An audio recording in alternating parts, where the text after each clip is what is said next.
सर्वांनी आपले हात जोडायचे। ओ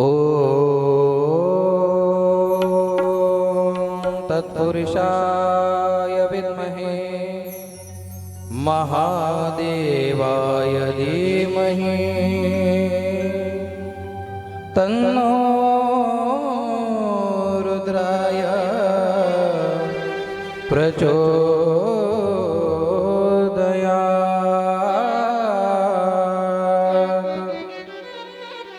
ॐ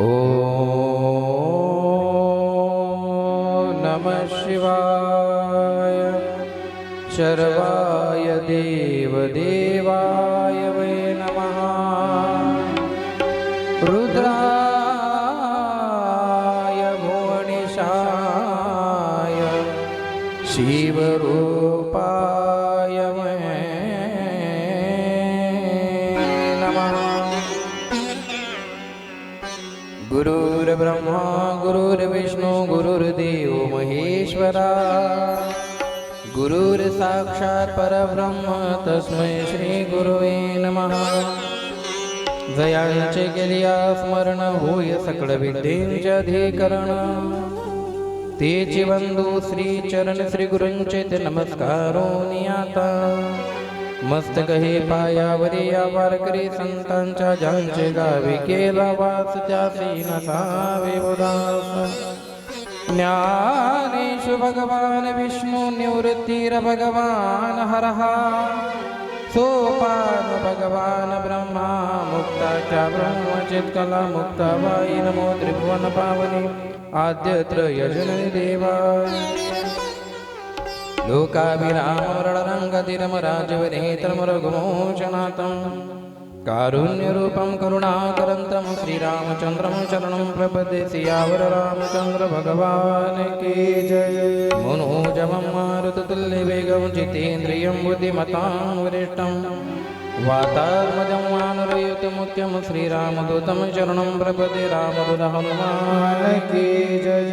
शिव घोडा चक्रवर्ती त्याचे पाय माझे चित्ती वाचे वदता शिवनाम तया न बाधे क्रोध काम। धर्म अर्थ काम मोक्ष शिव देखता प्रत्यक्ष एका जनार्दनी शिव निवाडी कळे काळाचा भेद वाचे वदता शिवनाम तया न बाधे क्रोध काम।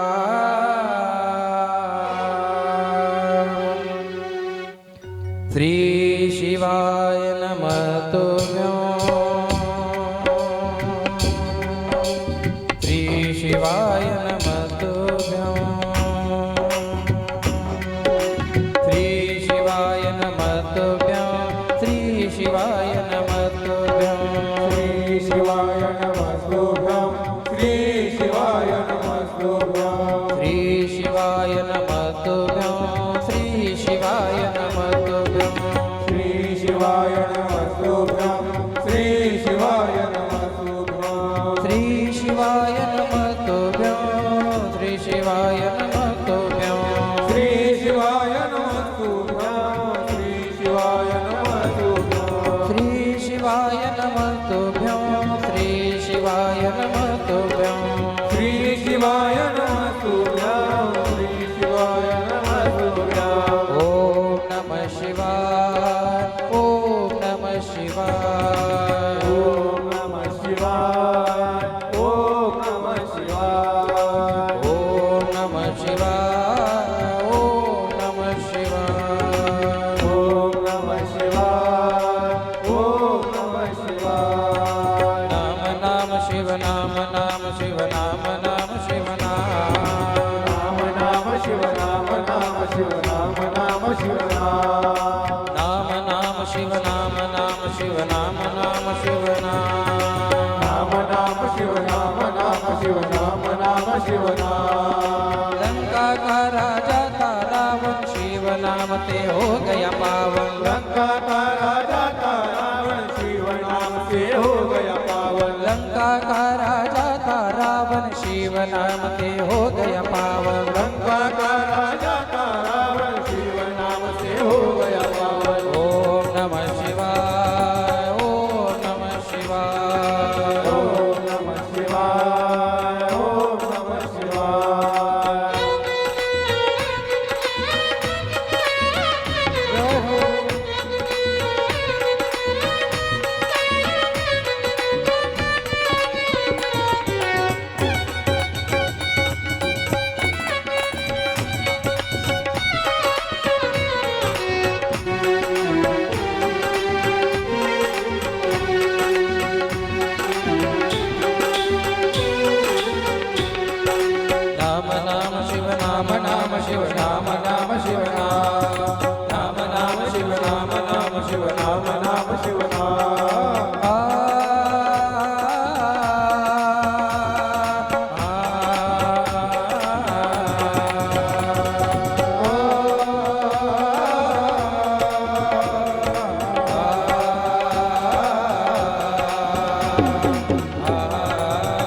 स्तोत्रम श्री शिवाय नमः स्तोत्रम श्री शिवाय नमः स्तोत्रम श्री शिवाय नमः स्तोत्रम श्री शिवाय नमः स्तोत्रम श्री शिवाय नमः स्तोत्रम उमापति महादेव की हिंद सूर्य क्रांति वीर महाराणा प्रताप की श्रीमंत योगी छत्रपति शिवाजी महाराज की सत्य सनातन हिंदू धर्म की भारत माता की अपनी अपनी माता पिता की सियावर रामचंद्र भगवान की नमः पार्वती पते हर हर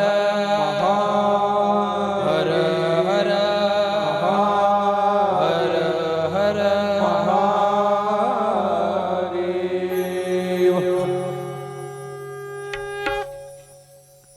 अखिल कोटी ब्रह्मांड नायक करुणावलय पांडुरंग परमात्मा चराचरामध्ये वास करणारी आदिशक्ती मुक्ताई देवादिदेव महादेव या सर्वांच्या कृपापात्र आशीर्वादाने आज आपल्या या खेडीढोक नगरामध्ये परम पवित्र शिव महापुराण कथेचा आज आपली यशस्वीरित्या सुरुवात झालेली आहे.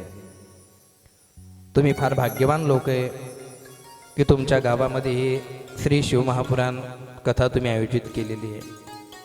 तुम्ही माझी कथा ठेवली म्हणून तुमचं वर्णन करणार नाही. कथा तुम्ही कोणाचीही ठेवली असती तरी त्यांनी तुम्हाला भोलेनाथांचंच वर्णन सांगितलं असतं. शेवटी तुमच्या गावाबद्दल भरपूर काही अशी ऋणानुबंधन आमच्या हृदयामध्ये आहे. जेव्हापासून कथेचं आमंत्रण मिळालं तेव्हापासून रोजच्या बातम्या ऐकतोय. गावातील लोक उत्साही आहे आणि विशेष करून तुमच्या गावाची एक पद्धत मला अशी आवडते की धर्माचं काम असो नाही तो कोणतंही काम असो लहानपासून तर मोठ्यांपर्यंत सगळे सहभागी होतात. याचा आनंद आहे आणि येत्या काळामध्ये तुम्हाला हेच कामात पडणार आहे. तुम्ही बघताय की वेळेवर पावसाचं कसं थैमान मातलेलं आहे. एकीकडे युद्धजन्य परिस्थिती आहे, एकीकडे आजारांचं प्रमाण वाढलेलं आहे, एकीकडे ॲक्सिडेंटचं प्रमाण वाढलेलं आहे. आणि म्हणून एक दिवस आपल्याला या कलियुगातून निघून जायचं, एक दिवस आपल्याला मरायचं आहे. पण ज्या दिवशी तुम्ही मरणार त्या दिवशी तुम्हाला सांभाळणारा भोलेनाथ आहे. शमशानवासी हमारा ओ भोला सब दुख काटो मारा. काही लोक जिवंतपणे कथेला येत नाही, जिवंतपणे देवाचं काम करत नाही. पण तुम्ही मेल्यावर तुम्हाला त्याच्या घरात जळायचंय सज्जन आहे, लक्षात ठेवता. मला पत्रिका दिली असती तर बरं झालं असतं. कथेची पत्रिका पत्रिकाने छापलाय का? तुम्ही उभे ना करावं सज्जन हो, तुम्ही खाली बसून घ्या. इकडे येता का स्टेजवर? गण जागा आहे आपल्याजवळ. कथेचं जे आयोजन आहे,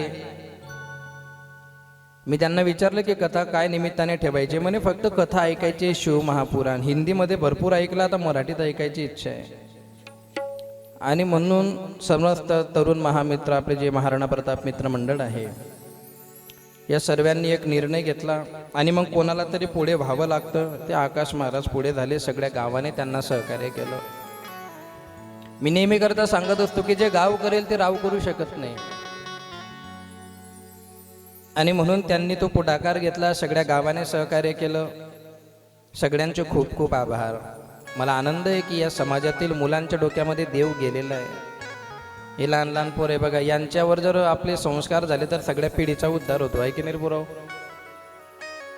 आवाज येतोय का माझा तुम्हाला?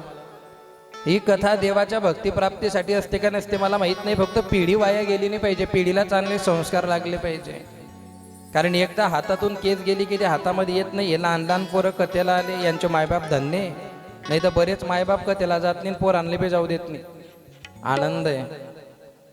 अशा पद्धतीने हे तुमचं सुंदर तुमचं गाव हिंदू सूर्य महाराणा प्रताप यांच्या जयंती निमित्ताने, म्हणजे तुम्हाला महाराणा प्रतापही सांगावे लागतील. मी आधीच तुम्हाला सांगितलं, ज्यांनी पुढाकार घेतला आकाश राजपूत त्यांच्या मागे सगळं गाव आहे. कारण काम चांगलं आहे आणि चांगल्या कामामध्ये सहकार्य करणारं तुमचं गाव. पत्रिकेचं सौजन्य राजूदादा आणि जितूदादा आहे की नाही. ज्यांनी ज्यांनी कार्य केलेलं आहे ते सगळ्यांचं नाव होईल. टेन्शन घे जाणार का. 8 दिवस आहे. काही लोकांना त्या गोष्टीचा बी राग असतो. महाराजने काय म्हणा नाव लिहिलं नाही, तू काय म्हण करणे बाई आहे का, तू का बरं नाव लिहा. मी लग्नामध्ये बाईचं बी नाव घेतलं नव्हतं माझ्या. जो काम करेल त्याचं नाव 100% होईल. आणि काम आपलं नाव व्हावं म्हणून काम करायचं नसतं. परमात्मा बघतोय, तुम्ही जे काम करणार ते परमात्मा बघतोय आणि परमात्मा तुम्हाला त्याचं फल 100% देणार आहे. आणि आजपर्यंतचा इतिहास आहे, ज्याने माझ्या तोंडून 7 दिवस कथा ऐकून घेतली ना, त्याच्या जीवनाचं कल्याण होऊन जातं. कारण मी तुम्हाला 7 दिवसामध्ये असे काही गोष्टी सांगणार आहे की त्याच्याने तुमच्या जीवनातला अंधकार नष्ट होईल, जीवनातलं दुःख निघून जाईल. कारण दुःख निर्माण करण्यासाठी कथा असते. आदरणीय हरिभक्तीपरायण आपल्याच गावातील आपले महाराजजी या मंचावर उपस्थित आहे. नाहीतर मग बऱ्याच गावातले कीर्तनकार गावात कार्यक्रम असला की थांबत नाही, पण तुमच्या गावाचं ते फार चांगलं वैशिष्ट्य आहे. महाराजजींची उपस्थिती, कोटी कोटी तुमचे धन्यवाद. चोपदार आहे, फक्त जा नका तुमले ते गाम फुटी राहणार. गरम होत आहे. पंख्याची व्यवस्था करजा आयोजक मंडळी उद्या बरं का. एका गावात कथा होती. एका गावात म्हणजे नाव सांगून देईल, ते गावाचा ट्रक भरून या तुमच्या गावामध्ये येणार आहे. गावाचं नाव आहे बाबरे. मी ऑनलाईन बोलतोय, लाईव्ह चालू आहे का? हां, बाबऱ्याचे लोक डिसेंबरून इथं येणार आहे. तिथं बी कथा चालू होती. पहिल्या दिवशी लोकांना वाटलं महाराज काय पाणी पडतो काही नाही, पण जसे जसे दिवस निघत गेले लोकांच्या लक्षामध्ये आलं की कथा खूप छान होते, सर्वांना समजत होते, कळत होती. अनेक गैरसमज भोलेनाथांबद्दल लोकांच्या डोक्यामध्ये ते सगळे काढण्याचा माझा प्रयत्न असतो. कथा ऐकण्याचे नियम ऐका फक्त आधी. आता उद्यापासून म्हणजे एक सवय असते आपल्याला, महाराज आले की महिला वर्ग पाया पडता. माझी विनंती आहे, कुठलीही महिला पाया पडणार नाही. कोणी स्टेजवर आलं तर पोथीवरती पैसे ठेवणार नाही, हा दुसरा नियम. तिसरा नियम, कोणी वैयक्तिक घरासाठी आमंत्रण देणार नाही की महाराज आमच्या घरी चहा प्यायला या किंवा आमच्या घरी या. तुम्हाला मला भेटायचं असलं तर तुम्ही तिथं या, 1 घंटा बसा, 2 घंटा बसा. तुम्हाला असं वाटलं नाही आमना घरनी चहाच पाजणी तर तुमच्या घरची चहा बनवून आला तिथं पिणार. कारण जर गाव फिरायला लागले ना तर मग महाराज दग चिकना लोकेच ना गरजाच गरीब ना घर काही येस नाही, असं लोकांचं मी ऐकतो. सगळंचं सगळं गाव माझं आहे आणि मी तुमचं आहे. याच्यामध्ये कोणी लहान नाही, कोणी मोठं नाही, कोणी जवळचं नाही, कोणी दूरचं नाही. सगळेचे सगळे माझे आहात आणि मी तुमचं आहे. कारण प्रत्येकाच्या हृदयामध्ये ममैवंश जीव लोके जीवभूता सनातनः मनषष्टाणी इंद्रियाणी प्रकृतिस्थानी न कर्षते. प्रत्येकाच्या हृदयामध्ये भोलेनाथांचा अंश आहे.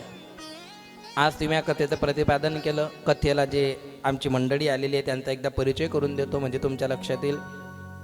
1 नंबरला जे बसलेले आहेत हरिभक्तीपरायण चेतनजी महाराज उंदीर खेडेकर, ते ऑर्गॉन वाजवत आहेत. हरिभक्तीपरायण त्यांच्या बाजूला नितीन महाराज आहे की जे तुम्हाला सजीव देखावे दाखवतील, त्याला झाकी म्हणतात. त्यांच्या बाजूला साई महाराज आहे चष्मा लावलेला, आणि इकडे महेंद्र महाराज आहे, त्यांना तुम्ही ओळखता आहे की नाही.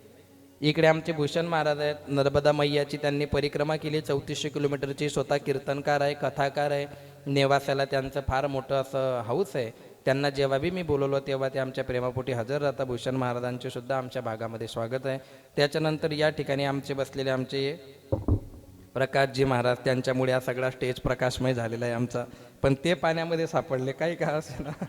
आमचे प्रकाश महाराज आहेत. आणि जे ही कथा झाल्याच्या नंतर सुद्धा तुम्हाला घरी कथा बघता येणार आहे. आमचे ज्ञान मंदिराचे प्रोप्रायटर दिनेश महाराज, त्यांना उर्फ जरांगे पाटील सुद्धा आम्ही म्हणतो, असे आमचे ते दिनेश दादा, तेही दुरून उपस्थित झाले. सगळ्यांचे मनापासून आभार मानतो आणि आपल्या कथेला आपण प्रारंभ करूया. उमापती महादेव की जय हो. आजपर्यंत तुम्ही अनेक कथा ऐकल्या असतील भोलेनाथांबद्दल, पण भोलेनाथ म्हटलं की आपल्या डोक्यामध्ये खूप असे गैरसमज आहे. ते गैरसमज आपल्याला आता हळूहळू काढावे लागतील. भोलेनाथ आणि भोलेनाथांचा ग्रंथ फार पवित्र आहे. हा ग्रंथ ज्याने अंतकरणापासून ऐकून घेतला ना, त्याच्या जीवनामध्ये एक वेगळं वलय निर्माण होतं. तुम्ही हो म्हणा अथवा नाही म्हणा, एक दिवस तुमचं शरीर थकणार आहे. एक दिवस तुमच्या शरीरातले अवयव थकणार आहे. आज तुमच्या अंगामध्ये ताकद असेल, पण काही काळाने ती ताकद कमी होणार आहे. एक दिवस असा असेल की सगळं गाव तुमच्या मागे फिरेल, आणि एक वेळ असा येईल की तुम्हाला कुत्रे विचारणार नाही. एक दिवस घरामध्ये असा असतो की तुम्हाला विचारल्याशिवाय घरामध्ये पंखा चालू बंद केला जातो. एवढं वजन असतं तुमचं घरामध्ये. तुम्ही घरामध्ये पाय ठेवला की टीव्हीचा आवाज कमी होतो, डोक्यावर पदर घेतला जातो, सगळी शांतता होते घरामध्ये, कारण तुम्ही घराचे मालक असता. पण एक दिवस तुमचा असा येणार आहे की त्याच घरामध्ये तुम्हाला ओट्यावरती खुर्ची टाकून दिल्या जाईल. फक्त घरात कुत्रं येऊ दे नका, इतकीच आपली जागा राहणार आहे. जिवंतपणे लोक देवधर्म करत नाही, जिवंतपणे लोक अध्यात्माकडे येत नाही, घमेंड असते त्यांच्या डोक्यामध्ये. पण एक गोष्ट नेहमी करता लक्षात ठेवजा, ज्या ब्रह्मांडातून तुम्ही आलेले आहात एकटे, त्या एकट्या ब्रह्मांडात तुम्हाला एकटं जायचं आहे. तुम्हाला कोणी सोडवायला येणार नाही.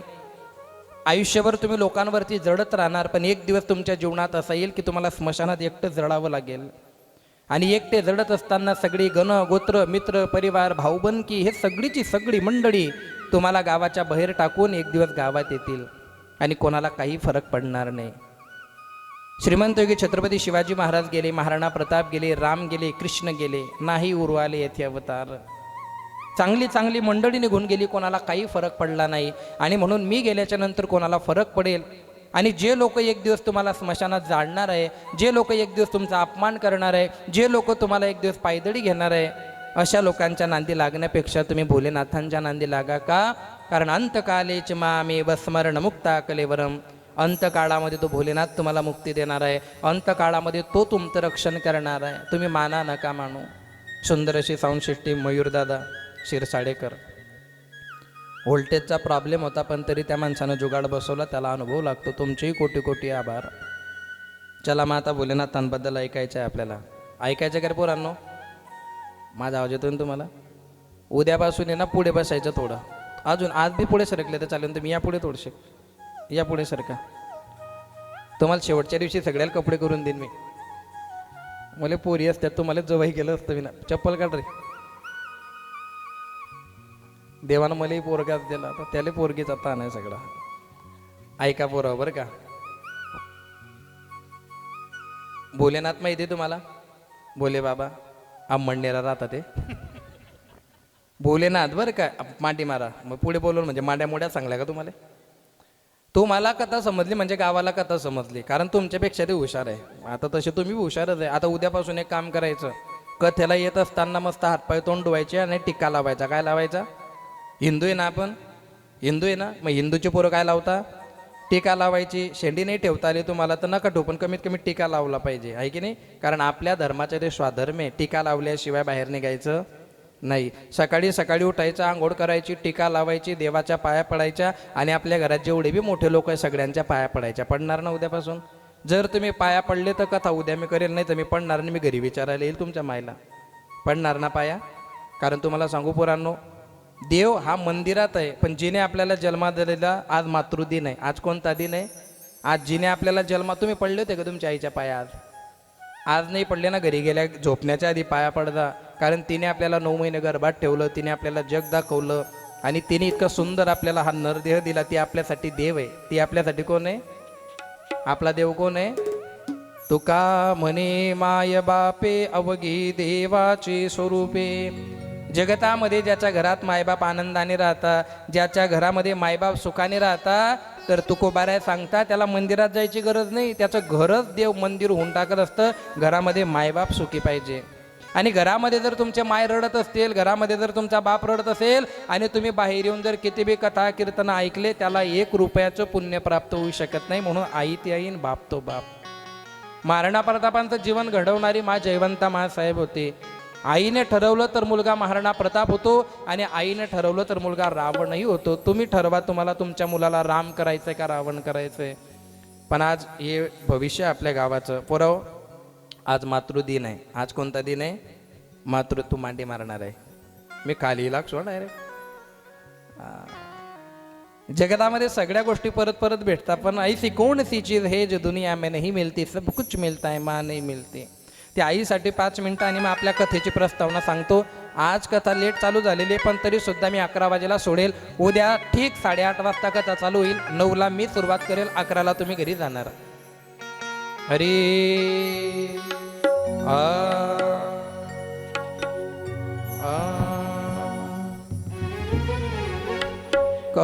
कौन भला दुनिया में माँ की जगह ले सका, कोई कह दे क्या होती है माँ, आखिर माँ होती है माँ. कहाँ गए वो ममता भरे दिन, कैसे कोई जिए माँ तेरे बिन. ओ माँ तुझे ढूंढूं मैं कहाँ, आखिर माँ होती है माँ।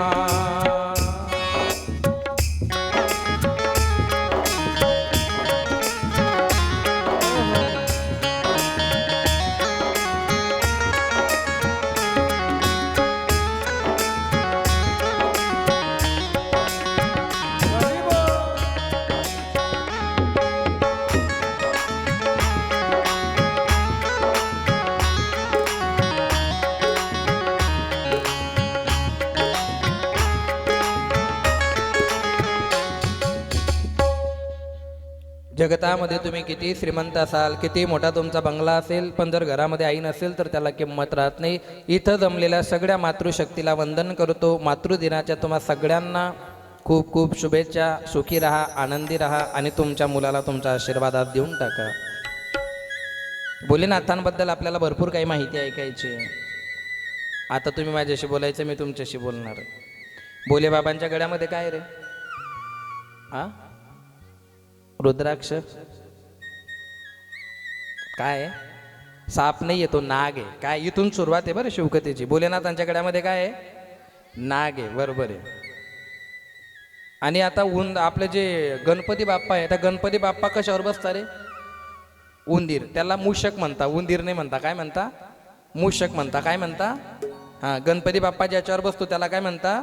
मूषक. आणि तुमच्या भाषेमध्ये काय म्हणता? उंदीर म्हणता. बरोबर. चला ठीक आहे. तुम्हाला कार्तिकेय भगवान माहिती आहे का? गणपती बाप्पांचे मोठे भाऊ, ते कशावर बसता? मोरावर बसता. कशावर बसता? बरं. पार्वती माता कशावर बसते? जगदंबा मातेचं हे काय आहे? सिंह. काय आहे? सिंह. आणि भोलेनाथ कशावर बसता? नंदीवर बसता. अगदी बरोबर बोलले. मला एक सांगा पोरांनो, भोलेनाथांच्या गळ्यामध्ये साप आहे, पण साप काय खातो? उंदीर खातो. काय खातो? खातो का नाही उंदीर? हां. आणि मोर साप खातो. मोर काय खातो? आणि वाघ बैल खाऊ शकतो का नाही? जो वाघ उभा आहे तो बैल खाऊ शकतो का नाही? मग आता भोलेनाथांच्या गळ्यामध्ये नाग आहे की जो नाग उंदीर खातो, आणि ज्या उंदरावर गणपती बाप्पा बसलेले. येते का तुमच्या लक्षामध्ये? हां. आता गळ्यामध्ये साप आहे, पण त्या सापाला मोर खातो, ज्या मोरावर कार्तिक बसलेले. कोण बसलेले? हां. आणि वाघोबा बैलाला खातो, म्हणजे नंदीला खातो, ज्या वाघावर आपली जगदंबा माता बसलेली आहे. मग खरं खरं सांगा, हे 5 प्राणी जे मी तुम्हाला सांगितले, हे मित्र आहे का एकमेकांचे दुश्मन आहे? दुश्मन आहे. काय आहे? मग ज्या वेळेला 5 दुश्मन एकत्रित येऊन राहतात, त्यांचं नाव आहे भोले बाबा. त्यांचं नाव काय आहे? की शत्रू एकत्रित येतात पण ते भांडत नाही. मग आपण सुद्धा भांडायचं, डेअरिंग करायची, दादागिरी नाही. खोटं बोलता का? मी आलो तर असं 2 जणांना एकमेकाच्या गच्च्या धरल्या होत्या. तुले पाहून घेईन म्हणे, मारले जाऊ दे म्हणे. हां, भांडणात काहीच नाही पोरांनो, बरं का? भांडणामध्ये काही नाही. महिला वर्ग, तुम्हाला सुद्धा भोलेनाथांचा फार आवडीचा देव आहे तुमच्या. मलाही भोले बाबा खूप आवडतात. बऱ्याच लोकांचं असं म्हणणं आहे की भोळे बाबा हे भोळं दैवत आहे, त्याची भक्ती केली की तो लवकर प्रसन्न होतो. हे डोक्यातून काढून टाक जा. जर भोले बाबा खरंच भोळं दैवत राहिले असते तर त्यांनी गणपतीची मान कापली असती का? आणि त्यांच्या बायकोला त्यांनी त्या यज्ञामध्ये उडी मारू दिली असती का? नाही.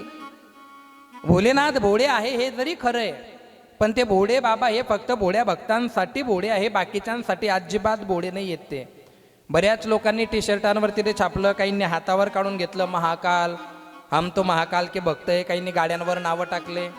पण एक गोष्ट लक्ष देऊन ऐक जा, भोलेनाथांना जे पाहिजे ते जर तुम्ही दिलं तर भोलेनाथ तुमच्यावर प्रसन्न होतो. मग नेमकं भोलेबाबांना काय केलं की प्रसन्न होतो महाराज, जरा आम्हाला सांगा ना. तर लक्ष देऊन ऐका. सकाळी सकाळी उठल्याच्या नंतर तुम्ही एका लोट्यामध्ये जल घेता आणि भोलेनाथांच्या डोक्यावर टाकताना, मावशी टाकलं पाहिजे का नाही? टाकलं पाहिजे. चांगली गोष्ट आहे का नाही? पण माझा प्रश्न तुम्हाला असा आहे, भोलेनाथांच्या डोक्यावर एक नदी आहे, काय नाव आहे तिचं? गंगा. काय नाव आहे? भोलेनाथांच्या डोक्यावर काय आहे? मग भोलेनाथांच्या डोक्यावर गंगा आहे, आणि आपण पाणी कशावर टाकतोय? डोक्यावर टाकतोय. मग पाणी डोक्यावर टाकतोय का गंगेत टाकतोय? थोडा विचार करता शिवपुराणातल्या कथा सांगतो तुम्हाला. मी काही टीव्हीतला बाबाने की तुम्हाला टोने टोटके सांगेला ऐसा करतो वैसा हो जाएगा, कुछ नाही होगा. जर तुमचं कर्म चांगलं असेल जगाचा बाप तुमचं वाईट करू शकत नाही. आणि जर तुमनं कर्म चुकायला होई देव तुम्हाला घर उन्हा तरी राजा दशरथाला बिन पाण्याचं मारावं लागतं. कर्म कोणाच्या बापाला सोडत नाही, हे ध्यानात ठेव जा. आला का लक्षामध्ये. आणि म्हणून भोलेनाथांवरती पाणी टाकत असताना तुम्ही सगळ्या माझ्या माय बहिणी कोणले सांगत नका, तुमले सांगितलं नव्हते. सकाळी सकाळी 1 लोटा जल घ्यायचं भोलेनाथांवर टाकायचं, चांगली गोष्ट आहे. तुम्ही चालू ठेवता, तुम्हाला बोटे दाबी देऊ तुम्ही नंतर.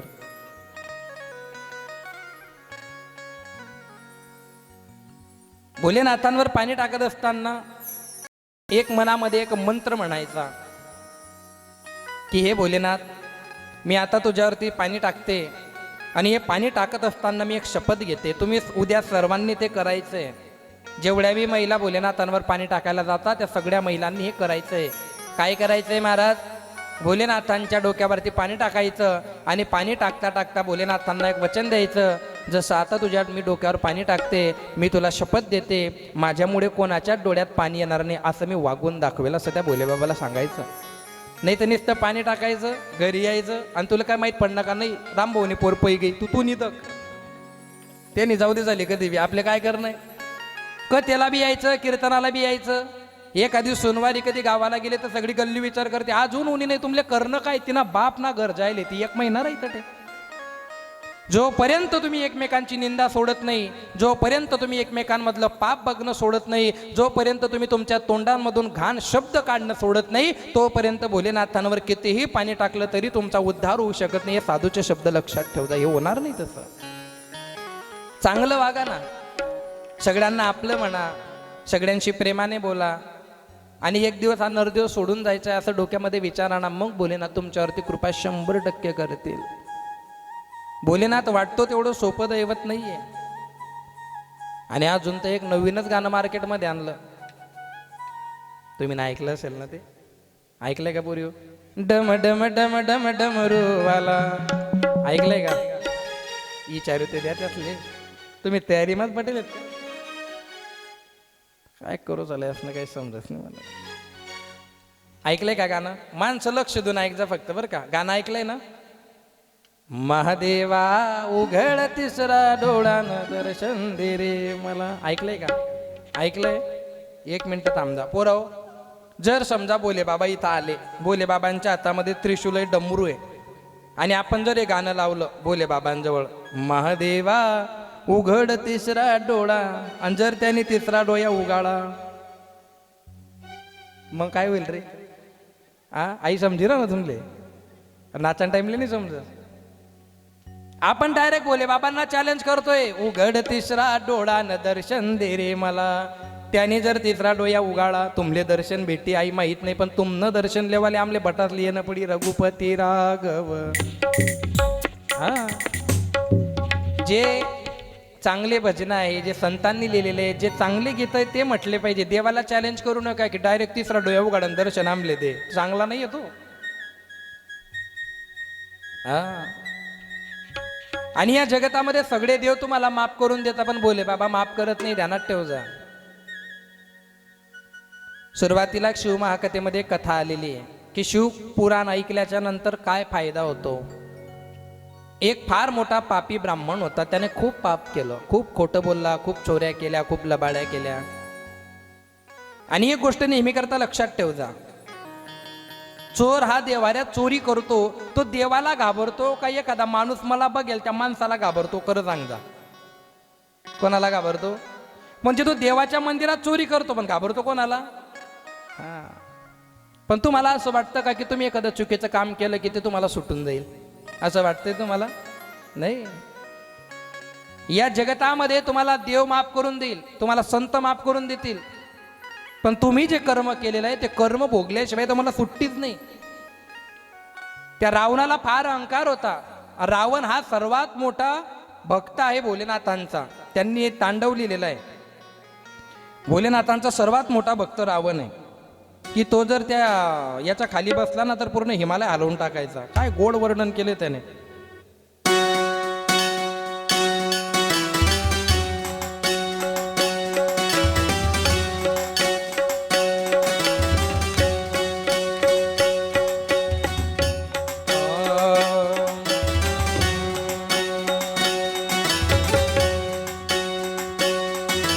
जटागटी गल्लज्जलत् प्रवाह पाविततले गलेवलम्बितं भुजङ्गटुङ्गमालिं डमण्डमड्डमड्डमन्निनादमरवयं चकारचन्दताण्डवं तनोतु न शिवो शिवं शिवं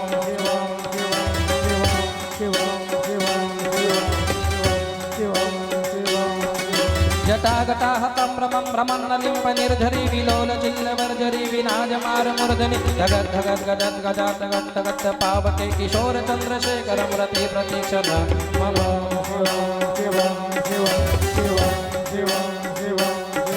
जटागटी गल्लज्जलत् प्रवाह पाविततले गलेवलम्बितं भुजङ्गटुङ्गमालिं डमण्डमड्डमड्डमन्निनादवन्दमरवयं चकारचन्दताण्डवं तनोतु न शिवो शिवं शिवं शिवं शिवं शिवं उमापति महादेव की जय हो. रावण, या रावणाला फार मोठा अहंकार होता की माझ्यासारखी जगामध्ये कोणीच भक्ती करू शकत नाही. 80,000 बायका, 1,00,000 मुलं, 1,25,000 पंतू, 1,25,000 नातू, एवढं मोठं ऐश्वर्य संपन्न त्या रावणाच्या घरी होतं. 7 कोटी घरं सोन्याची होती रावणाची, 10 ग्रॅमनी होतं. 7 कोटी घरं शुद्ध कांचनाची. पण तुम्हाला एक सांगू, एवढे मोठी संपत्ती असताना, एवढं मोठ्या बायका असताना, कुंभकर्णासारखा भाऊ होता, इंद्रजितासारखा मुलगा होता, पण ज्या दिवशी रावण मेला ना मावशी, रावणाच्या तोंडात टाकायला सोन्याचा एक मणी नव्हता. मणी, त्या मंदोदरीने मंगळसूत्र तोडलं आणि त्याच्या तोंडामध्ये सोन्याचा मणी टाकला होता. विचार करा, एवढा मोठा रावण कवडी घेऊन गेला नाही तर आपण कशासाठी भारी भरतोय? शेवटी देवाचं आहे आणि देव घेऊन जाणार आहे. त्याला सुद्धा असं वाटायचं की मी भोलेनाथांचा सर्वात मोठा भक्त आहे, पण जर तुमचं कर्म चुकलं तर भोलेनाथ तुम्हाला वाचवणार नाही. हे रावणाचा सर्वात मोठा सिद्धांत तुम्ही लक्षात घेतला पाहिजे. एका ब्राह्मणाने खूप पाप केलं आणि पाप करता करता अंतकाळामध्ये त्याचं मरण आलं. पण मरण्याच्या आधी त्याने शिवकथा ऐकलेली होती आणि त्याचा परिणाम असा झाला की तो ज्या दिवशी मरत होता त्या दिवशी घेण्यासाठी त्याला स्वतः भोलेनाथांचे गण आले. एकीकडे यमदूत उभे होते आणि एकीकडे भोलेनाथांचे गण उभे होते. आणि भोलेनाथांच्या गणांनी सांगितलं यमदूतांना की हे गिराईक आमचं आहे, आम्हाला घेऊन जाऊ द्या. आणि शेवटी त्या माणसाला मोक्ष प्रदान झाला. माझा प्रश्न तुम्हाला आहे, एवढं मोठं पाप करून जर अंतकाळामध्ये भोलेनाथांची कथा ऐकल्यावर जर त्याला चांगलं गती प्राप्त होत असेल, मग आजपर्यंत आमच्या हातून जे पाप झाले असतील ना महाराज ते होऊ द्या, पण याच्या पुढे आम्ही पाप करणार नाही. मी तुम्हाला कुठल्याही गोष्टीचं शहाणपण शिकवणार नाही. तुम्हाला काय खायचंय काय प्यायचंय ते तुम्ही खा, तुम्ही प्या, पण एक गोष्ट लक्षात ठेव जा, आपलं म्हणून सांगतोय, आपलं म्हणून ऐक जा.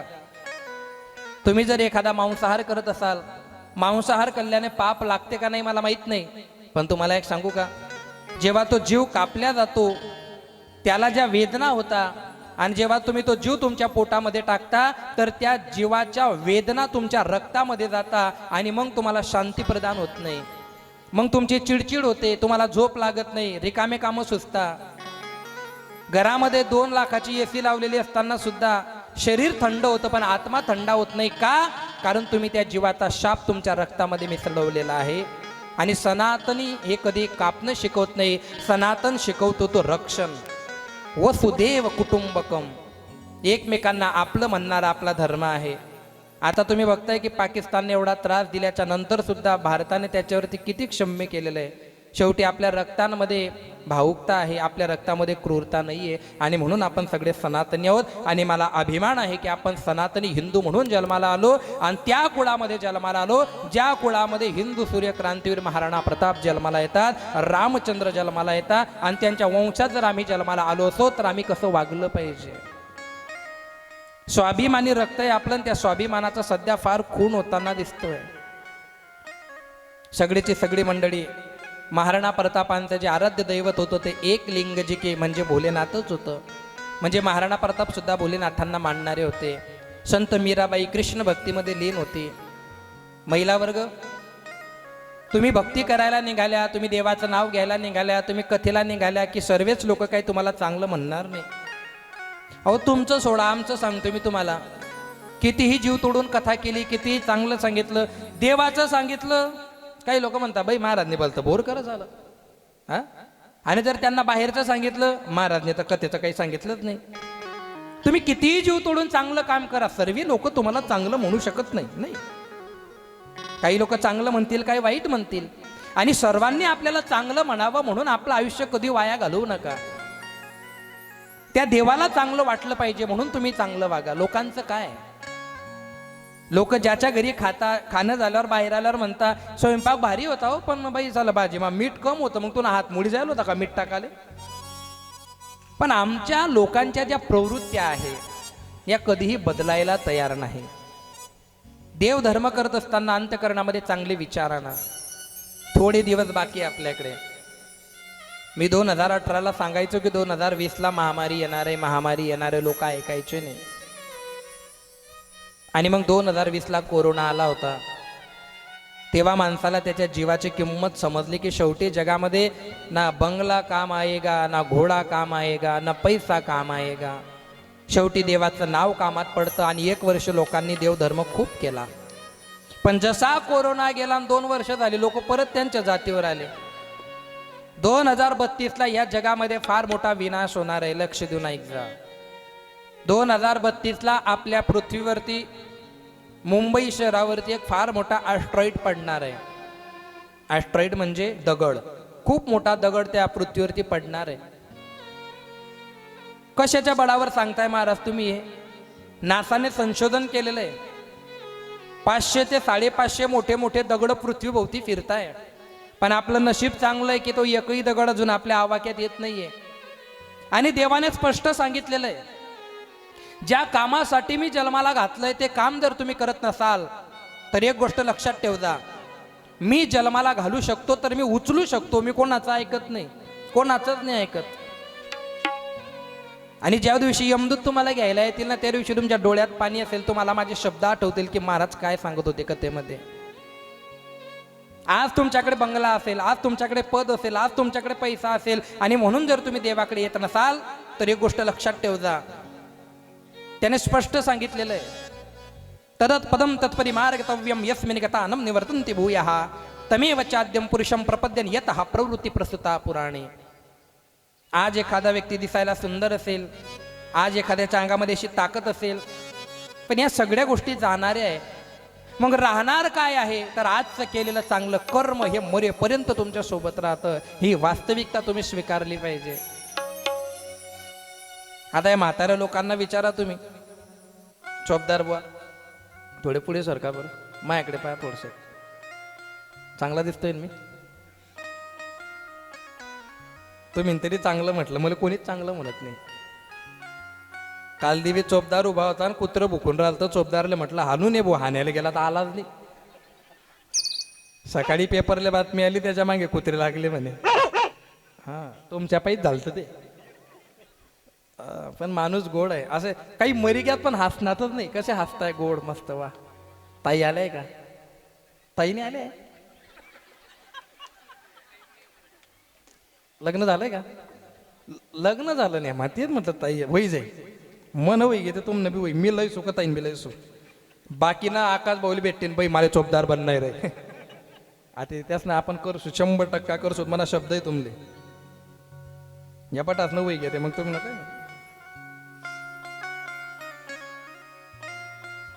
हे कपडे घालताना बी बऱ्याच लोकांना लाज वाटते. मी लाल दिसतो मग पिवळ्या घालले भाऊ.